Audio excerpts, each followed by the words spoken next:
गोविंद जय जय गोपाल जय जय गोविंद जय जय गोपाल जय गोविंद जय जय गोपाल जय जय गोविंद जय जय गोपाल राधा रमण हरि गोविंद जय जय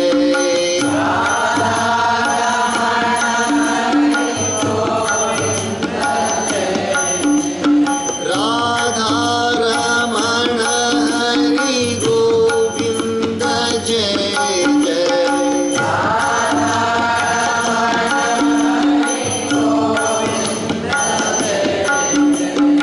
गोविंद जय जय गोपाल जय जय गोविंद जय जय गोपाल जय गोविंद जय जय गोपाल जय जय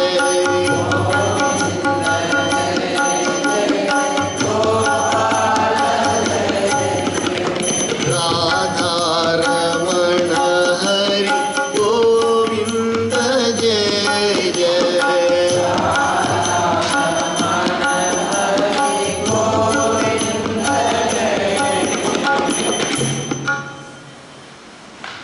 By the divine grace of Jagannatha Shri Gyanakshi Rajarajeshwari, by the grace of Paramatma in the form of Lord Narayana, Vishnu, and by the grace of all masters, we are once again seated here to listen to the glory of Paramatma from the lotus lips of Paramatma himself. ಜಗನ್ಮಾತೆ ರಾಜರಾಜೇಶ್ವರಿ ಅಮ್ಮನವರ ಕೃಪೆಯಿಂದ ಮತ್ತು ಭಗವಂತನಾದ ನಾರಾಯಣ ಸ್ವರೂಪದಲ್ಲಿರುವ ಪರಮಾತ್ಮನ ಕೃಪೆಯಿಂದ ಎಲ್ಲ ಮಹಾಪುರುಷರ ಕೃಪೆಯಿಂದ ನಾವು ಮತ್ತೆ ಪರಮಾತ್ಮನ ಮಹಿಮೆಯನ್ನು ಪರಮಾತ್ಮನ ಮುಖಾರವಿಂದದಿಂದಲೇ ಕೇಳುವ ಭಾಗ್ಯವಂತರಾಗಿದ್ದೇವೆ. ಸುಂದರವಾದ ಸಂದರ್ಭ. ಬ್ರಹ್ಮದೇವರಿಗೆ ನಾರಾಯಣ ದರ್ಶನವನ್ನು ನೀಡಿದ್ದಾರೆ. ಬ್ರಹ್ಮದೇವರಿಗೆ ಭಗವಂತನ ನಾರಾಯಣ ದರ್ಶನವನ್ನು ಕೊಟ್ಟು ಮತ್ತೆ ನೀನು ಸೃಷ್ಟಿ ಕಾರ್ಯವನ್ನು ಪ್ರಾರಂಭ ಮಾಡು ಎಂಬ ಶಕ್ತಿಯನ್ನು ಅವನಿಗೆ ದಯಪಾಲಿಸಿ ಇವಾಗ ಅಂತರ್ಧಾನ ಆಗಿದ್ದಾರೆ, ಮರೆಯಾಗಿದ್ದಾರೆ. ಅದ್ರ ಬಗ್ಗೆ ಪ್ರಸಂಗ ನಡೀತಾ ಇದೆ. ಶುಕದೇವರು ಹೇಳ್ತಾ ಇದ್ದಾರೆ. Shri Shuka continued, having thus instructed Brahma, the supreme ruler of all created beings, the unborn Lord Shri Hari withdrew that form of his while the former stood gazing with wonder. ಬ್ರಹ್ಮ ನೋಡ್ತಾ ಇದ್ದ ಹಾಗೇನೆ ಶಂಖ ಚಕ್ರ ಗದಾಧಾರಿ ಚತುರ್ಭುಜನಾದ ಪರಮಾತ್ಮನಾದ ಭಗವಂತನಾದ ನಾರಾಯಣ ಬ್ರಹ್ಮನ ಮುಂದೆ ತೋರಿಕೊಂಡು ಅವರು ತಮ್ಮ ಸ್ವರೂಪವನ್ನು ಹಾಗೆಯೇ ಲಯ ಮಾಡಿದ್ದಾರಂತೆ. He had appeared in front of Brahma. Now Bhagavan Narayana slowly withdrawn the form, just like a movie is there on the screen. It is not there in one moment. The movie is not there. Similarly, Paramatma has just moved away. He has gone to his abode wherever he is present, everywhere, omnipresent Paramatma.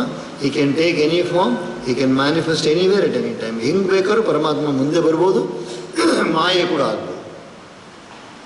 Brahma, who represented all beings, bowed with joined palms to Srihari, who had now concealed his perceptible form and created this universe as before in the foregoing round of creation. ಈಗ ಬ್ರಹ್ಮ ಏನು ಮಾಡಿದ್ರು, ಪರಮಾತ್ಮ ನಾರಾಯಣ ಕಾಣಿಸ್ತಾ ಇಲ್ಲ, ಆದರೂ ಕೂಡ ಕೈ ಜೋಡಿಸ್ಬಿಟ್ಟು ಭಗವಂತನಾದ ನಾರಾಯಣನ ಧ್ಯಾನಿಸಿ ಅವರು ಈ ಪ್ರಪಂಚವನ್ನು ಮತ್ತೆ ಹಾಗೇ ಸೃಷ್ಟಿ ಮಾಡಿದ್ದಾರೆ. ಬ್ರಹ್ಮದೇವರು ಮತ್ತೆ ಸೃಷ್ಟಿ ಮಾಡಿದ್ದಾರೆ.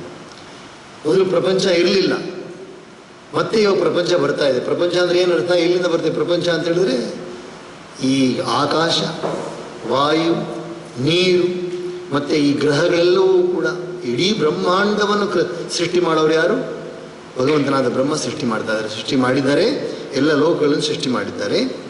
Eager to secure the good of all created beings, Brahma, the Lord of creation and the protector of righteousness, once practiced the various forms of self-control and religious observances, niyamas, with a view to achieving that end, which he regarded as his own purpose. ಇವಾಗ ಬ್ರಹ್ಮದೇವರು ತಾನು ಮಾಡಿದ ಸೃಷ್ಟಿಯ ಕ್ಷೇಮಕ್ಕಾಗಿ, in order to make sure that the creation which he has made, they all should live happily.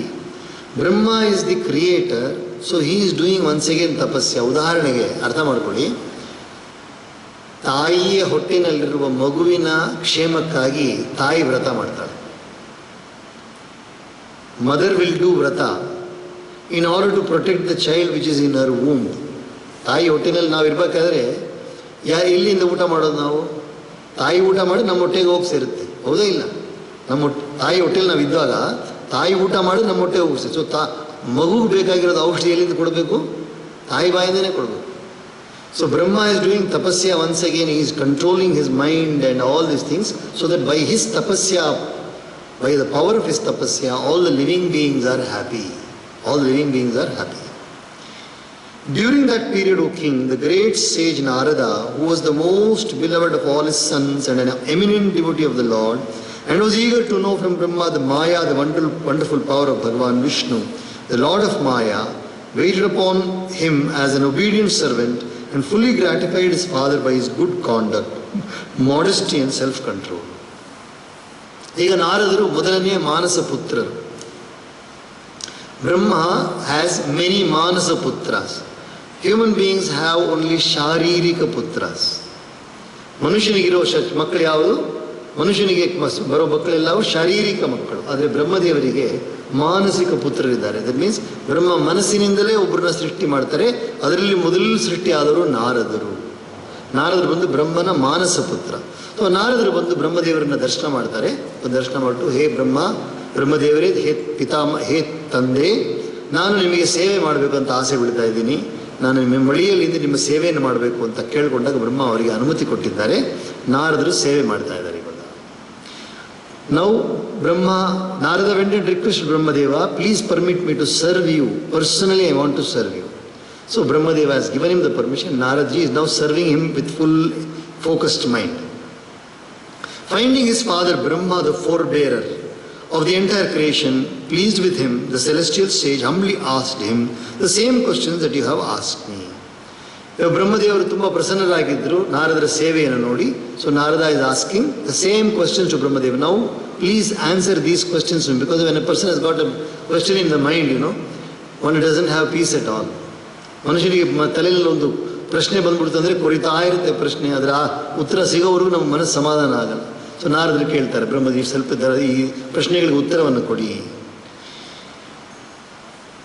Delighted all the more by his questions, Brahma, the creator of beings, repeated to his son Narada the very same Bhagavata Purana containing 10 distinctive features which was taught to him by the Lord himself. ಬ್ರಹ್ಮದೇವರು ಏನು ಮಾಡ್ತಾರೆ, ಈ ಭಾಗವತ ಮಹಾಪುರಾಣವನ್ನು 10 ಲಕ್ಷಣಗಳುಳ್ಳ ಈ ಭಾಗವತ ಮಹಾಪುರಾಣವನ್ನು ಬ್ರಹ್ಮದೇವರಿಗೆ ಪರಮಾತ್ಮ ನಾರಾಯಣ ಹೇಳಿದ ಭಾಗವತವನ್ನು ಬ್ರಹ್ಮದೇವರು ನಾರದರಿಗೆ ಹೇಳ್ಕೊಡ್ತಾರೆ. What ever Brahma had heard from Narayan, he is going to tell the same thing to Narada. ನಾರದರಿಗೆ ಹೇಳ್ಕೊಡ್ತಾರೆ. Narada in his turn, O king, imparted the same to sage Vedavyasa by my father of boundless glory, while the latter was meditating on the supreme Brahma on the bank of river Saraswati. Saraswati ನದಿಯ ತೀರದಲ್ಲಿ ಕುಳಿತಿದ್ದ ವೇದವ್ಯಾಸರಿಗೆ ತಪಸ್ ಮಾಡ್ತಾ ಇದ್ದ ವೇದವ್ಯಾಸರು ಆಗ ಭಾಗವತೋತ್ತಮರಾದ ನಾರದರಲ್ಲಿ ಪ್ರಕಟವಾಗ್ತಾರೆ. ಅವರು ಕರುಣೆ ಮಾಡಿ ವೇದವ್ಯಾಸರಿಗೆ ಭಾಗವತನ್ನು ಹೇಳ್ಕೊಡ್ತಾರಂತೆ. ಅದು ಯಾರು ವೇದವ್ಯಾಸರು? ಶುಕದೇವರ ತಂದೆ. ಶುಕ ಮಹರ್ಷಿಗಳ ತಂದೆಯ ಹೆಸರೇನು? ವೇದವ್ಯಾಸ. ವೇದವ್ಯಾಸರಿಗೆ ಯಾರು ಹೇಳ್ಕೊಡ್ತಾರೆ? ನಾರದರು ಹೇಳ್ಕೊಡ್ತಾರೆ. I shall presently tell you in the form of the same Bhagavata Purana, in reply to your questions on the subject, how this universe emanated from the cosmic being, and answer all your other questions through the same Purana. ಇದೇ ಪುರಾಣದ ಆಧಾರದ ಮೇಲೆ ನಾನು ನಿನಗೆ ಎಲ್ಲವನ್ನು ಹೇಳ್ಕೊಡ್ತೇನೆ. ಅಥ ದಶಮೋಧ್ಯಾಯಃ. Discourse 10, the 10 characteristic features of the Bhagavata. Shri Shuka Uvacha.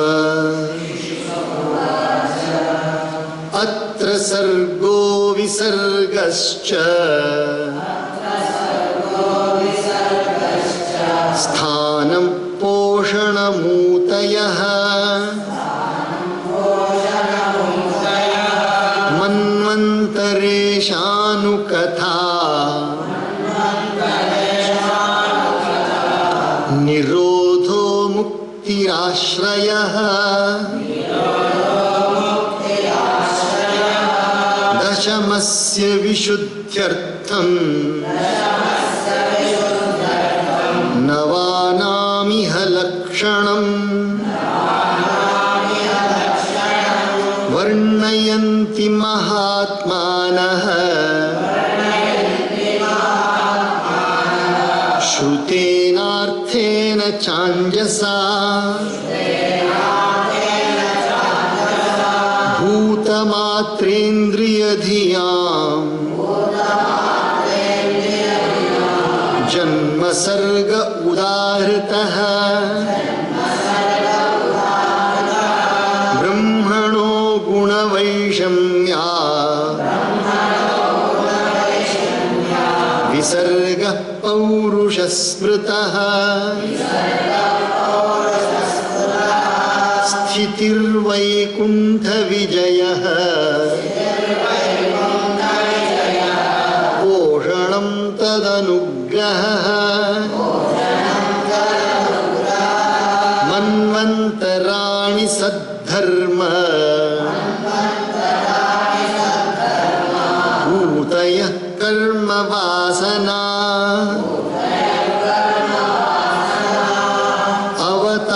ಅವತಾರಾನುಚರಿತಂ ಹರೇಶ್ಚಾಸ್ಯಾನುವರ್ತಿನಾಂ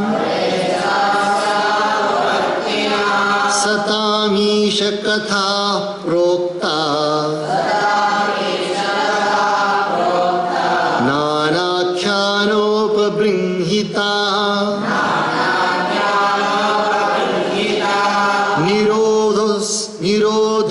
ನಿರೋಧೋಸ್ಯಾನುಶಯನಂ ಆತ್ಮನಃ ಸಹ ಶಕ್ತಿಭಿಃ ಮುಕ್ತಿರ್ಹಿತ್ವಾನ್ಯಥಾ ರೂಪಂ ಸ್ವರೂಪೇಣ ವ್ಯವಸ್ಥಿತಿಃ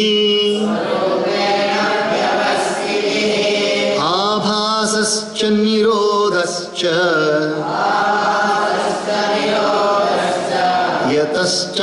ಯತಶ್ಚಾಧ್ಯವಸೀಯತೆ ಸ ಆಶ್ರಯ ಪರಂ ಬ್ರಹ್ಮ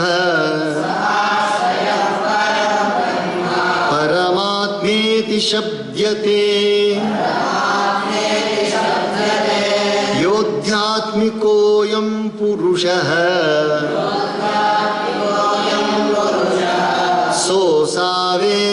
ಸೋಸಾವೇವಾಧಿದೈವಿಕಃ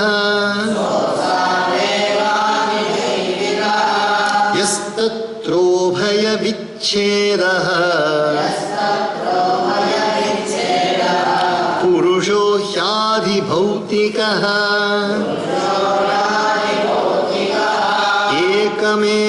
ಏಕಮೇಕತರಾಭಾವೇ ಯದಾ ನೋಪಲಭಾಮಹೇ ತ್ರಿತಯಂ ಯತ್ತ್ರಿತಯಂ ತತ್ರ ಯೋ ವೇದ ಸ ಆತ್ಮಾ ಸ್ವಾಶ್ರಯಾಶ್ರಯಃ. ಪುರಾಣ ಅಂದರೆ 10 ಲಕ್ಷಣಗಳಿರಬೇಕು ಅದರಲ್ಲಿ. They should be 10 qualities in any Purana. The same 10 qualities are there in the Bhagavata Mahapurana also. What are those 10 qualities? 10 ಲಕ್ಷಣಗಳು ಏನು ಒಂದು ಪುರಾಣ ಅಂತ ಹೇಳಿದ್ರೆ, ಪುರಾಣ ಅಂದರೆ ಹೇಳ್ತಾರಲ್ಲ ಭಾಗವತ ಪುರಾಣ ಅಂತ, ಏನೇನು ಇರಬೇಕು ಅದರಲ್ಲಿ ಪುರಾಣಗಳಿರಬೇಕು ಅಂತ ಹೇಳಿದ್ರೆ ಇದಿರಬೇಕು.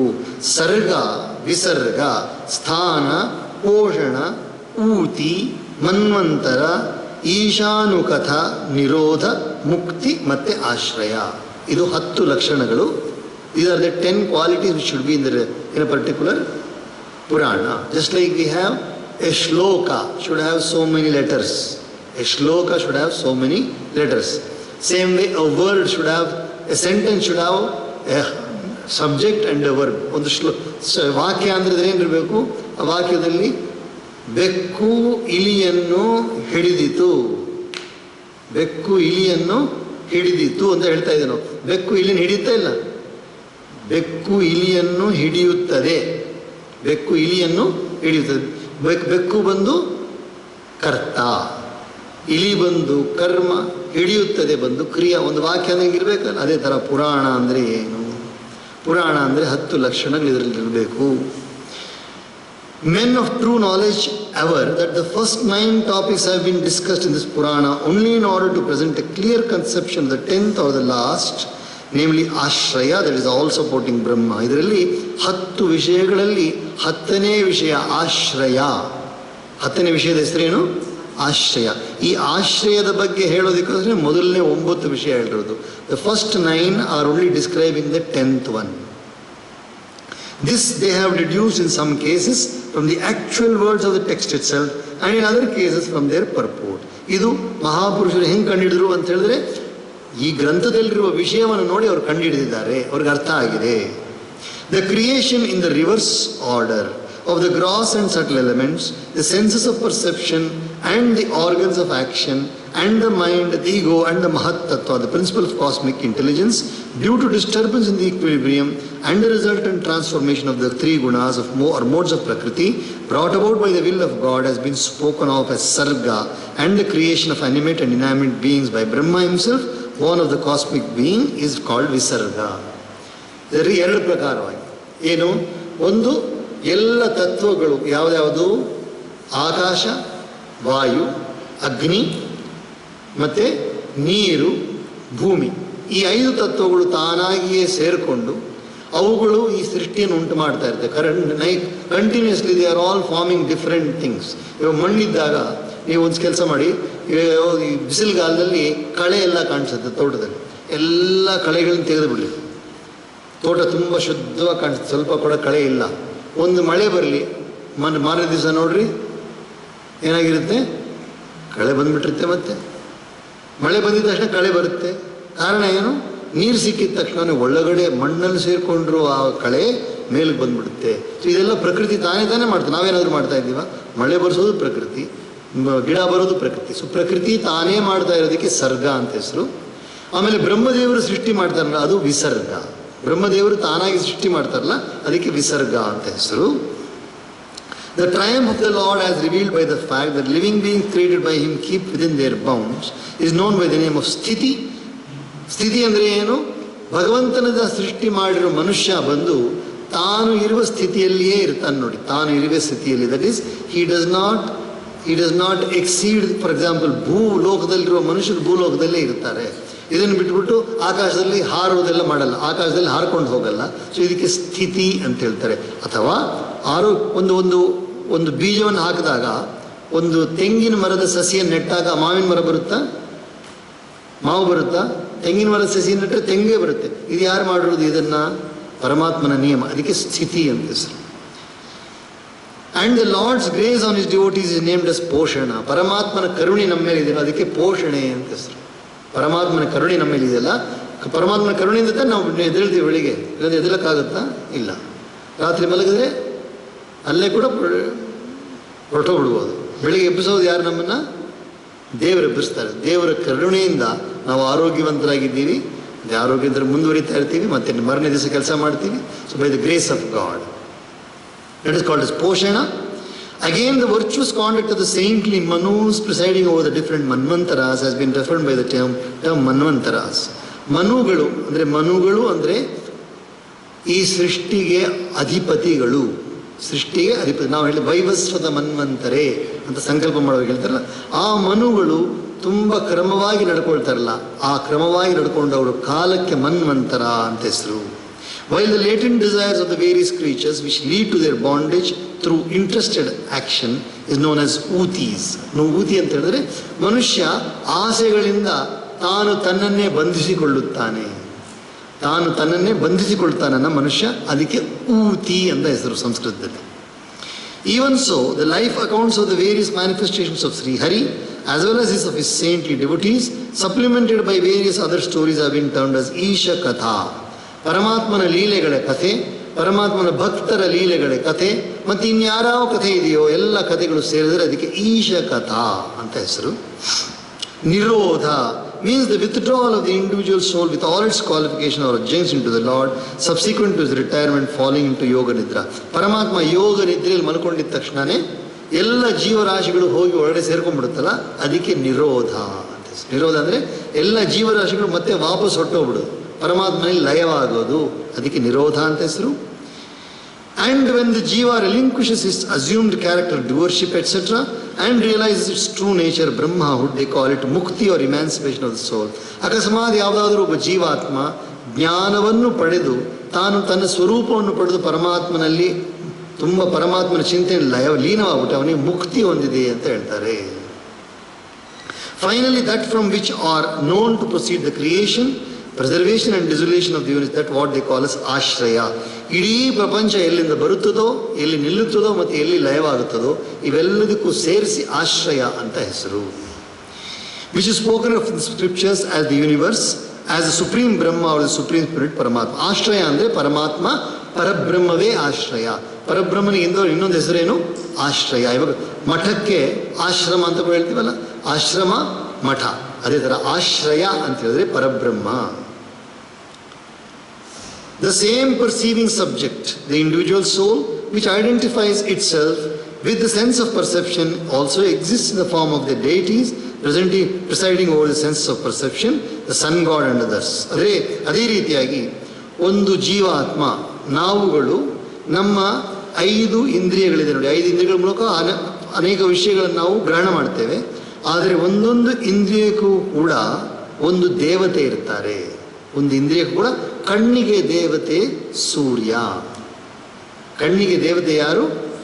ಸೂರ್ಯ. ಅದೇ ರೀತಿಯಾಗಿ ನಮ್ಮ ವಾಣಿಗೆ ದೇವತೆ ಅಗ್ನಿ. ವಾಣಿಗೆ ದೇವತೆ ಅಗ್ನಿ. ಈ ರೀತಿಯಾಗಿ ಬೇರೆ ಬೇರೆ ದೇವತೆಗಳಿದ್ದಾರೆ. While the physical body, which distinguishes the senses from the deities presiding over them, serves as the condition, ಉಪಾಧಿ of the individual soul. ಇವಾಗ ಈ ಇಂದ್ರಿಯಗಳೆಲ್ಲ ಎಲ್ಲಿದೆ?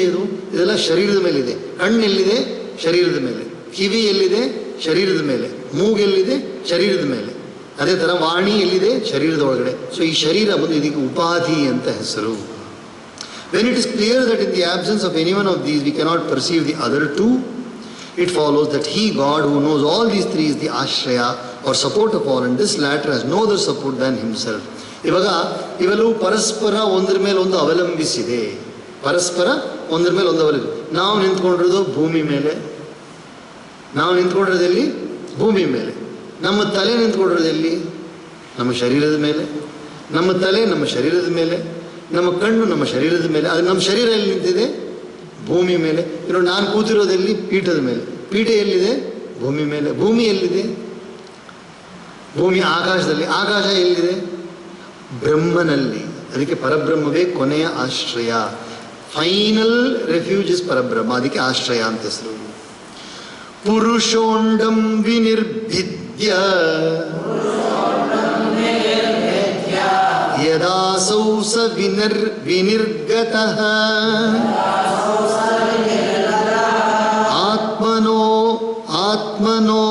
ಆತ್ಮನೋಯನಮನ್ವಿಚ್ಛನ್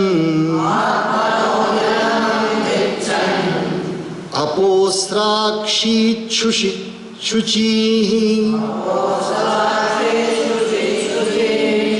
ತಾಸ್ವವಾತ್ಸೀತ್ ಸ್ವಸೃಷ್ಟಾಸು ಸಹಸ್ರ ಪರಿವತ್ಸರಾನ್ ತೇನ ನಾರಾಯಣೋ ನಾಮ ಯದಾವಃ ಪುರುಷೋದ್ಭವ ದ್ರವ್ಯಂ ಕರ್ಮ ಚ ಕಾಲಶ್ಚ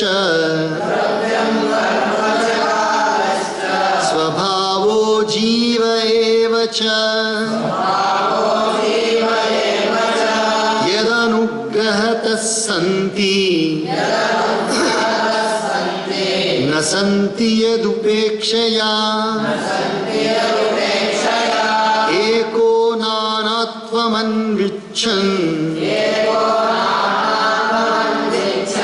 ಯೋಗತಲ್ಪಾತ್ ಸಮುತ್ಥಿತಃ ವೀರ್ಯಂ ಹಿರಣ್ಮಯಂ ದೇವೋ ಮಾಯಯಾ ವ್ಯಸೃಜತ್ರಿಧಾ ಅಧಿದೈವಮಥಾತ್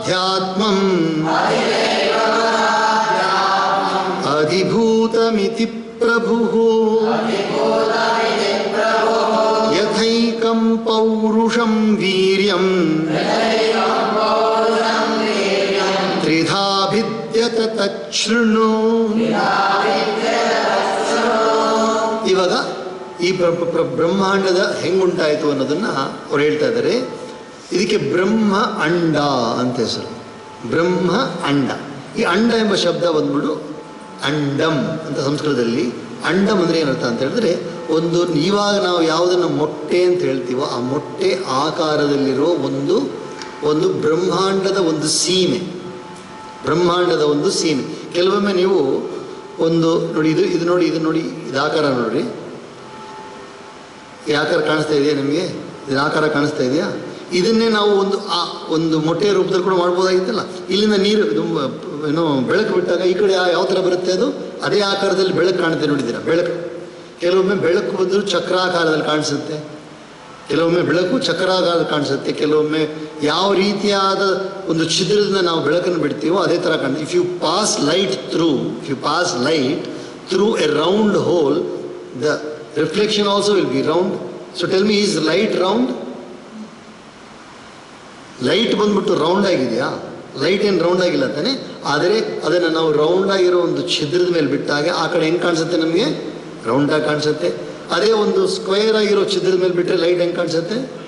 ಸ್ಕ್ವೇರ್ ಆಗಿ ಕಾಣಿಸುತ್ತೆ. ಅದೇ ರೀತಿಯಾಗಿ ಪರಮಾತ್ಮ ತಾನು ಈ ಆಕಾರದಲ್ಲಿ ಆಗಬೇಕು ಅಂತ ಸಂಕಲ್ಪ ಆದರೂ ಹಂಗೆ ಆಗ್ಬಿಟ್ರು. ಅದರಿಂದ ಬಂದು ಆ ಬ್ರಹ್ಮಾಂಡವೆಂಬ ಒಂದು ಮೊಟ್ಟೆ ಆಕಾರದ ಬೆಳಕು ಅದು ಹಾಗೆ ಬಿಡಿಸ್ಕೊಳ್ಳುತ್ತಂತೆ. ಅದರಿಂದ ಪರಮಪುರುಷನಾದ ನಾರಾಯಣ ಹೊರಗಡೆ ಬರ್ತಾರಂತೆ. ಪರಮಪುರುಷನಾದ ನಾರಾಯಣ ಹೊರಗಡೆ ಬಂದು ಅವ್ರು ನಿಂತ್ಕೊಂಡು ಅವ್ರು ತಾನಾಗಿ ಏನು ಮಾಡ್ತಾರೆ ಅಂತ ಹೇಳಿದ್ರೆ, ತಾನಾಗಿ ತನ್ನ ಸಂಕಲ್ಪದಿಂದ ನೀರನ್ನು ಸೃಷ್ಟಿ ಮಾಡ್ತಾರಂತೆ. ತಾನಾಗಿ ತನ್ನ ಸಂಕಲ್ಪದಿಂದಲೇ ನೀರನ್ನು ಸೃಷ್ಟಿ ಮಾಡ್ತಾರೆ. ಯೋಚನೆ ಮಾಡಿ ನೋಡ್ರಿ, ಈ ಪ್ರಪಂಚದಲ್ಲಿ ಯಾರೂ ಇಲ್ಲ. ಭರತನೂ ಇಲ್ಲ, ವಂಶೀನೂ ಇಲ್ಲ, ಪ್ರದೀಪನೂ ಇಲ್ಲ, ಯಾರೂ ಇಲ್ಲ ಈ ಪ್ರಪಂಚದಲ್ಲಿ. ಒಬ್ಬರೂ ಇಲ್ಲ. ಪ್ರದೀಪ ಎಲ್ಲೋ ಹೋಗ್ಬಿಟ್ಟಿದ್ದಾನೆ, ಕಾಣಿಸ್ತಾ ಇಲ್ಲ. ಸೊ ಅವನು ಎಲ್ಲೋ ಹೋಗ್ಬಿಟ್ಟಿದ್ದಾನೆ. ಸೊ ಯಾರೂ ಇಲ್ಲ ಈ ಪ್ರಪಂಚ, ನೀನು ಇಲ್ಲ, ನಾವು ಇಲ್ಲ. ಅಂತಹ ಒಂದು ಪರಿಸ್ಥಿತಿ ಇರಬೇಕಾದ್ರೆ ಆವಾಗ ಏನಾಯಿತು? ಆ ಸಮಯದಲ್ಲಿ ಯಾರೂ ಇಲ್ಲ ಎಂಬ ಪರಿಸ್ಥಿತಿನಲ್ಲಿ ಇದು ಬೆಳಕಿನ ಒಂದು ಅದ್ಭುತವಾದ ಒಂದು ಆಕಾರ, ಬೆಳಕಿನ ಆಕಾರ. Then light is there. From that light itself you see one being is coming out. ಒಂದು ಅದ್ಭುತವಾದ ಒಂದು ಸ್ವರೂಪ ಬರ್ತಾ ಇದೆ. ಆ ಸ್ವರೂಪ ಏನು? ಈಗಿನ್ನೂ ಹೆಸರಿಲ್ಲ. ಅದು ಪರಮಾತ್ಮನ ಸ್ವರೂಪ. ಬಂದಿದ ತಕ್ಷಣ ಪರಮಾತ್ಮ ನೋಡ್ತಾರಂತೆ. ಹಾಗೆ ನೋಡ್ಬಿಟ್ಟು ನಾನು ಸ್ವಲ್ಪ ಎಲ್ಲ ಪರಮಾತ್ಮನೇ ಅವರದೇ ಇಷ್ಟಗಳು, ಬೇರೆ ಯಾರು ಇಷ್ಟಪಡೋರು ಇಲ್ಲ, ಅವರೇ ಇಷ್ಟಪಡ್ತಾರಂತೆ. ನಾನು ಸ್ವಲ್ಪ ವಿಶ್ರಮಿಸಬೇಕು ಅಂತ ಅಭಿಪ್ರಾಯ. ಆವಾಗ ನೀರನ್ನು ಸೃಷ್ಟಿ ಮಾಡ್ತಾರಂತೆ. ನೀರನ್ನು ಸೃಷ್ಟಿ ಮಾಡಿ ಆ ನೀರಿನಲ್ಲಿ ಅವರು ಅದರಲ್ಲಿ ವಿಶ್ರಾಂತಿ ತಗೊಳ್ತಾರಂತೆ. ನೀರಿಗೆ ನಾರಂ ಅಂತ ಹೆಸರು. ನೀರಿಗೆ ನಾರಂ ಅಂತ ಕೂಡ ಒಂದು ಹೆಸರು. ನೀರಿಗೆ ನಾರ ಅಂತ ಹೆಸರು.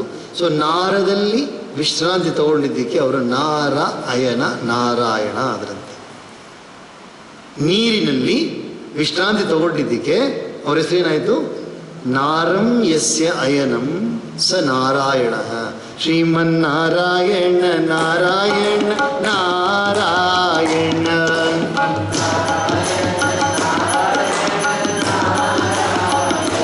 ಶ್ರೀಮನ್ನಾರಾಯಣ ನಾರಾಯಣ ನಾರಾಯಣ.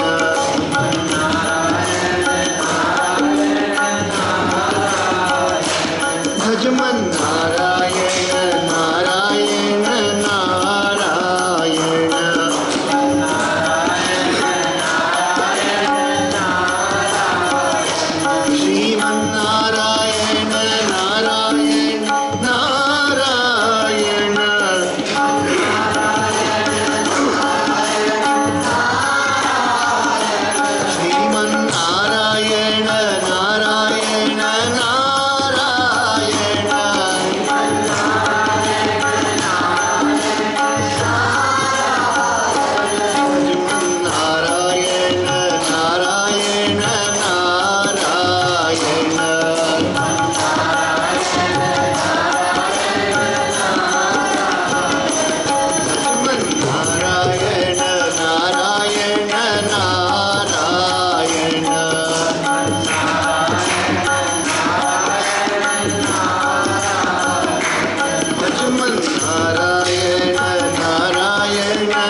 सह वीर्यं करवावहै तेजस्विनावधीतमस्तु मा विद्विषावहै।